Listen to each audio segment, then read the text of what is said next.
now request Dr. Banshi Sabu to set the stage for this workshop with his few encouraging words and the overall objectives of this. Thank you, Raja. First of all, thanks for inviting me as well as RSSDI to join for this wonderful workshop. I congratulate you for this wonderful program which we are organizing.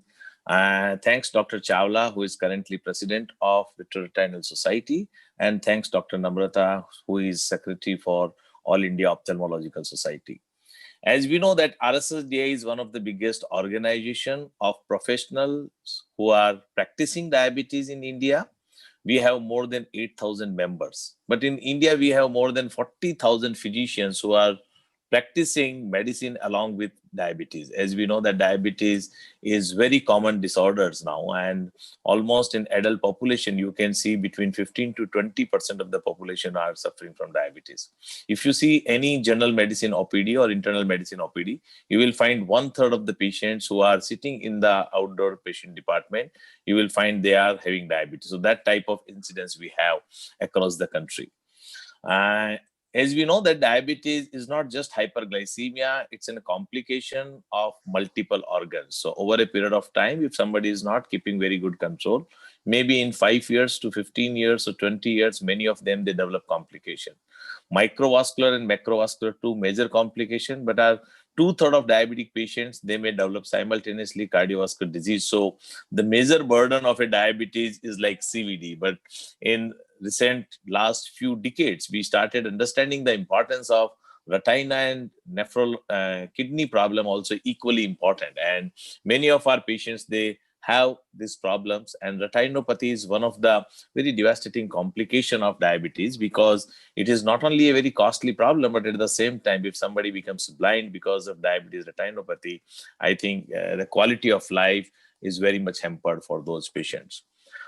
Many of physicians started screening for this, but still the annual screening program for a diabetes retinopathy is not done properly at many of the physicians clinic. And this is one of the reasons that most of the patients who landed at retina clinic or a ophthalmologist, already they have severe retina problem, or already they have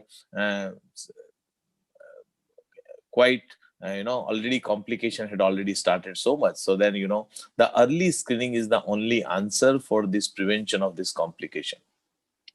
Now problem is that most of the time the ophthalmologist and diabetologist, they are not working on a same platform, or they are not working in a one clinic. We don't have so many dedicated diabetes care center, those who can afford to have a retina specialist in their clinic. It's not possible. So I mean, at one point we have to work together, and this is, I think, one of the initiative which is initiated by Dr. Raja, and really I am thankful. And me and Dr. Sanjay had collaborated with the society. So now Retina Society as well as the Diabetic Society, we can work together to improve or increase the awareness of diabetes retinopathy amongst the physician.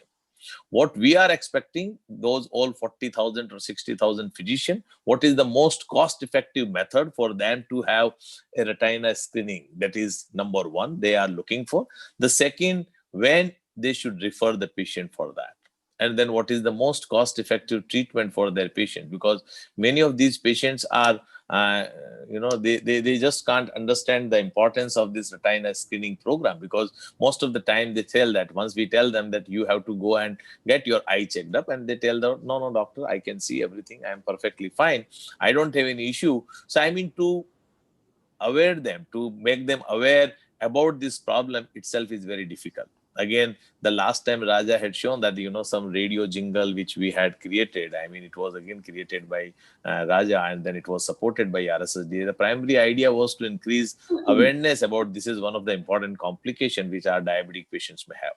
The other complications which we have in diabetic, they can be measured through some lab reports or some investigation, but most of the diabetologists or physicians are not good in ophthalmic examination and they can't do it. And now we started using some of the retina examination instruments which have artificial intelligence also and which can help us. But still, in rural area and many parts of the country and many physicians, many hospitals, many internal medicine department, they don't have all those instruments which a diabetic patients can have easily a detection of diabetic retinopathy. So with this workshop, and I don't think only a single workshop can work. We are trying in each and every diabetic meeting, there should be a one program related to this diabetic retinopathy. And what we are expecting from a retina specialist, not for high-fi treatment which they provide to their patient who is having already established retinopathy. I just want that my physician should know more about that, when they should be screened, when they should refer, and what is the most cost-effective method for screening as well as for treatment. I mean, these two things are very, very important for them to know. They may not be interested to know that when you are going to give the injection, when you are going to do the laser, but they want to know whether it is OCT is a better or it is the just simple angiography, which is retinal angiography, which is better or which is more cost effective for them to detect early retinopathy. I mean, that is what they are looking for. So they may not be interested for some of the newer advances which you might be having. So that type of program we want to keep in our all diabetic meeting to make our physicians to have more awareness about the diabetic retinopathy. We know that epidemiological also we can work together to know what is the data exactly, how many patients are really having early diabetic retinopathy even at the time of diagnosis. If you know, the UKPDS had shown that even at the time of diagnosis, that is a long story before almost 30 years back, that 25% of the patients even at the time of diagnosis may have diabetic retinopathy. I don't know what is the status even in our country, and we would like to have some common project, at least some real world data which can be published combinedly by diabetologists, by RSSDI along with Ophthalmology Society or by Retina Society, that what is exactly the incidence, prevalence at the time of diagnosis, after 5 years of diagnosis, after 10 years of diabetes, somebody who's diagnosed, what is the incidence and prevalence of diabetic retinopathy in our country. So with these few words, once again, I thank Dr. Raja, Dr. Chawla, Dr. Namrata for giving us a platform, and we are working together. And thank to Dr. Rani and Dr. Rajiv, who are the brainchild for this particular program and this workshop. Thank you once again. Thank you very much. Thank you so much, Dr. Banshi Sabu.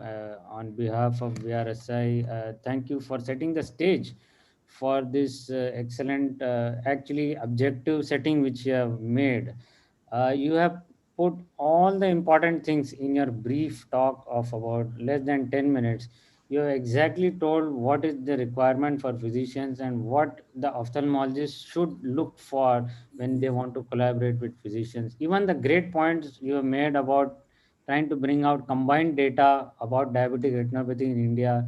I think you have the best people here, Rajiv Raman and Padmaja, who can definitely work with your society to bring out any more data awareness publication. What is the actual state of diabetic retinopathy in our country? So excellent point that you have made. I am hopeful that this workshop, although one workshop would not solve the problem, I'm sure Padmaja will take it further for further interactions.